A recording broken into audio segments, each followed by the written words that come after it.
Hi, this is Brandon Moon with Moonlit Fly Fishing. I want to welcome you to Fly Tying Night tonight. Tonight we're going to be tying up something pretty cool, something a little different.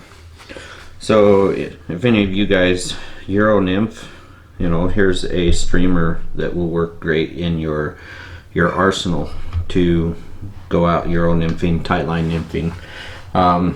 This is a micro streamer. It's the Tungsten Jig bugger. Tonight we're going to be tying it in purple. Purple, as many of you know, is my personal favorite color to tie with and fish with. So it can be varied to different colors: tan, blue, or tans, greens, blacks, olives, all kinds of different colors to play with on this. But just match it to what color you want. Here's the purple Tungsten Jig bugger.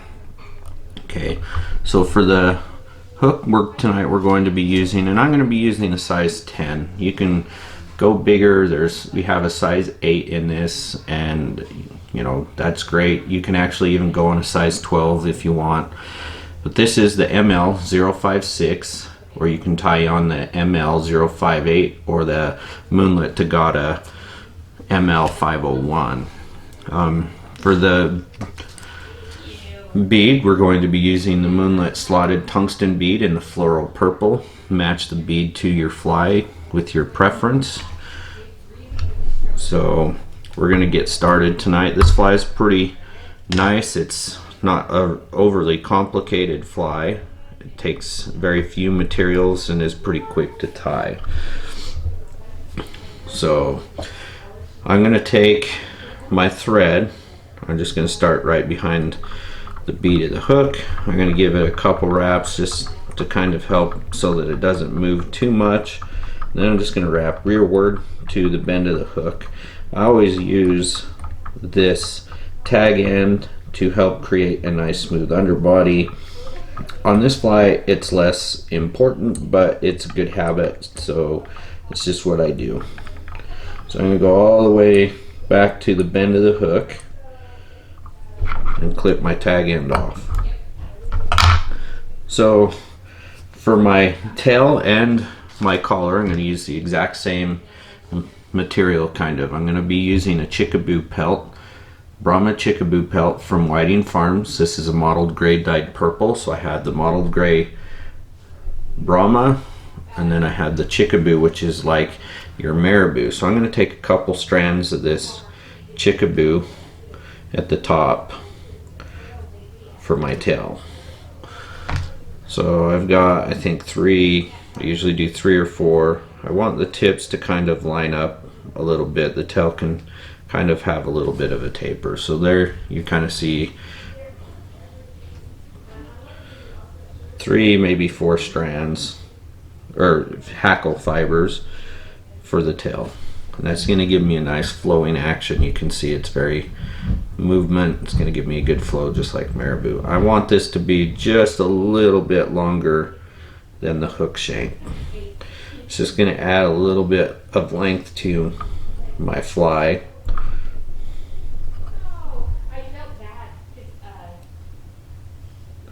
I'm just going to tie that in here at the top. I'm just going to kind of wrap this forward. Before I get too far, I'm going to come and clip this out.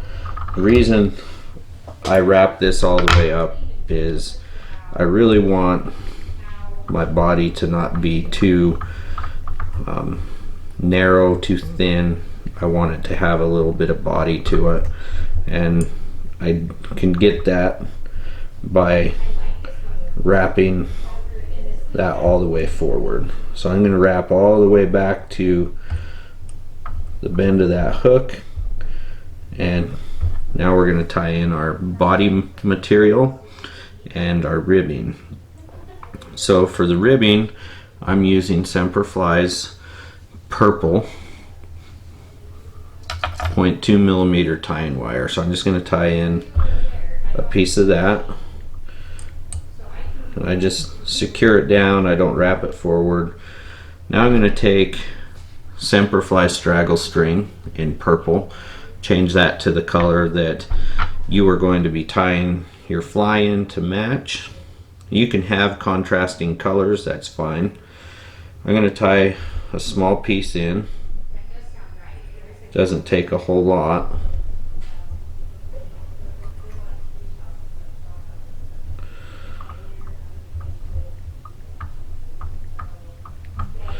So I'm just going to tie that in, wrap forward with my thread. Now I'm just going to half hitch so that I can use my rotary to wrap this body. And I'm going to wrap it, but I'm not going to wrap it all the way up into the bead. So I'm going to wrap this body forward.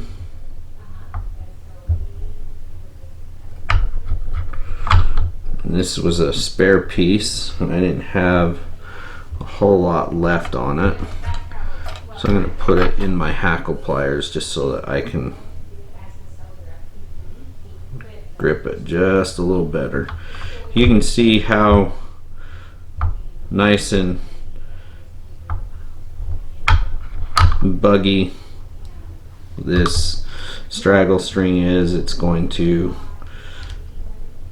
give you a little bit of a buggy look to it with the fibers poking out. So I'm going to wrap that. Make sure that's secured in.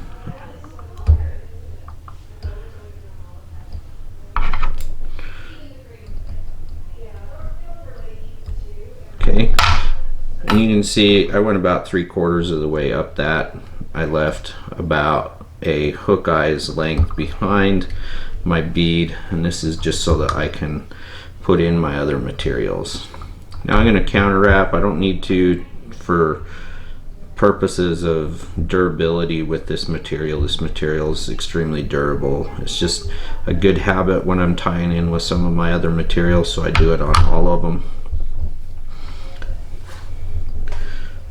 You definitely want to create good habits. Now I'm going to helicopter and chop that out. Okay, so here I've got my body. Okay, now I'm going to take some straggle legs, just rubber legs. Okay, these are a purple barred one from Montana Fly Company, and I'm just going to tie that in.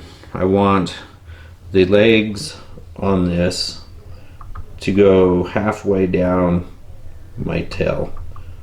Okay, and it's gonna, I want it on the side of the hook.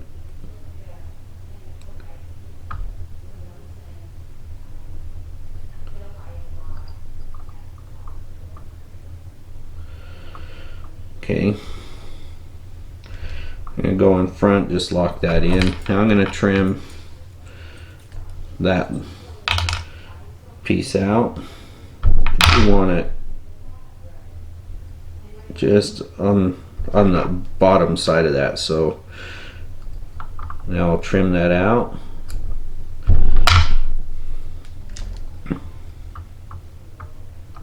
Pull that tight. And you can see on this side how I've got that leg.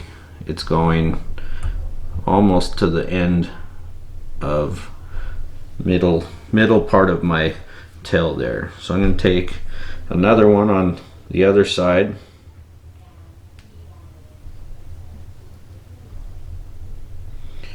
And do the same thing. I want it on the side, but I want it to be where it comes just up above just a little bit. I don't want it, because this is riding hook point up, so I want that on that underside side of the hook instead of on the top side of that hook. Again, we'll trim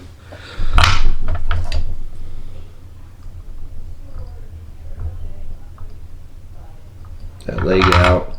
I'm going to pull it back just a little bit so I'm not crowding too far forward.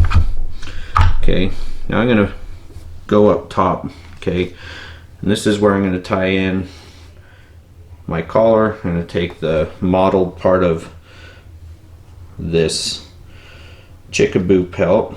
So this is the Brahma part. I'm going to take a feather. There's all this fluff. I'm going to take all that off. Okay, so we're going to strip down that fluff. There we go. A little bit left, not too bad. Now I'm going to strip it. I'm going to pull these down and create my tie-in point. And there's my tie-in point. I can go a little bit smaller. You can see the feathers at the front are not as long as the feathers at the bottom. Okay, so I always tie in at the tip because of that. And I'm going to tie that tie-in point, and I'm going to tie it. You can see as I tie that in, I've got the shiny side up on top, and that's going to force all my hackle fibers downwards. Okay, so I'm going to tie that in just like this, nice loose wrap, then tighten it down, and then I'm going to go in front. When I go in front, that's really going to lock that in, secure that. Okay, now I don't have to necessarily trim that so much. With this I can pull that back as I wrap, but I'm going to do that now. Okay, I don't like my hackle stem so long, it gets in the way, so I'm going to trim it down. Take my hackle pliers. Now before I do that, I've got a post. I like the post so that I can put my thread out of the way. I'm not working with it as I'm wrapping. It always gets in the way. So now I'm just going to wrap this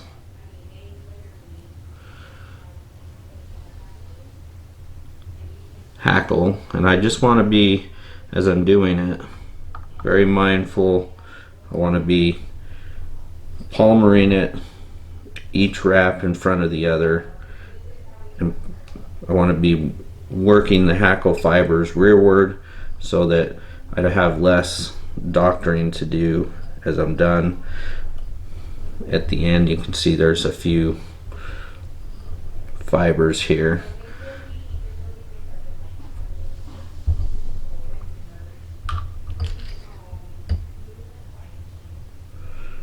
So there I've got a nice collar. Go in front. Now I'm going to trim my hackle stem out. You can see I've got this one here going forward. I can pull it back, wrap. Now it's all in place. So to finish this fly, I don't want to just put, you can finish it just as is, just like this, and just wrap a thread collar. I like to take some vicuna dubbing. Okay, I'm going to take the ultraviolet purple right here. I'm not going to take a lot. I'm just going to take a little bit, and this is actually really, I like it because it adds a little bit of UV up here with that bead, but a little bit of different color. It's a little lighter. Okay, so I'm going to take and create a little dubbing noodle. Now I've got that in. Now I'm just going to do a 3-turn whip finish. 1, 2, 3. Now I'm going to trim that out. My dubbing noodle, I've got a little bit there, so I can take